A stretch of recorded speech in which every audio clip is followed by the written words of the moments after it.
Welcome back to Africa 54. I'm Esther Githu-Ewart in Washington. Southern Africa is having one of the worst droughts in years, with over 40 million people expected to face food insecurity due to livestock and crop losses. Botswana, Lesotho, Namibia and Zimbabwe have declared this year's drought an emergency.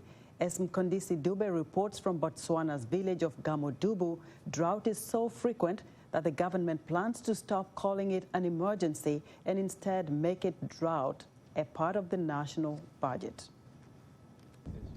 Farmers in semi-arid Botswana are reeling after the worst drought in a decade wiped out entire harvests and left the land littered with dead livestock. 2/3 of the crops planted last season failed, while Ngamiland, a rich beef-producing region, has recorded nearly 40,000 cattle deaths. Ranger Casper Matseka says there was no food or water, so his animals starved to death. The goats die, as well as the cattle. As you can see, the carcasses all over. We were really affected. If only the government could subsidize the prices of feed and vaccines for the livestock during such time. The drought has not spared wildlife.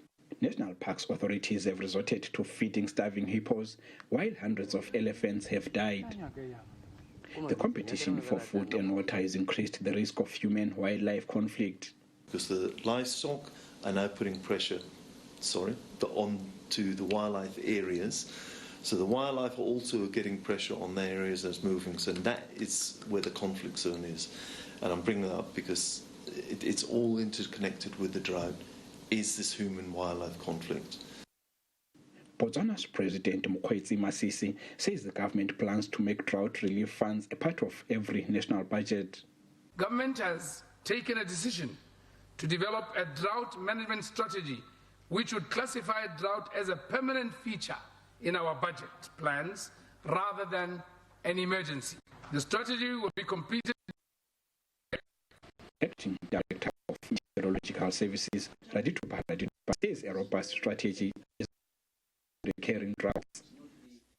We are looking at climate changes and impact now. We are seeing the impacts now in terms of the heating, in terms of the heat waves, in terms of the dry spells, in terms of excessive rain. Therefore, we need to really adapt as a nation. Meanwhile, a forecast for rain has raised hopes among farmers and rangers for recovery, and that the season of severe drought won't be a total loss. Mkondisi Dube for VOA News, Gamodubu, Botswana.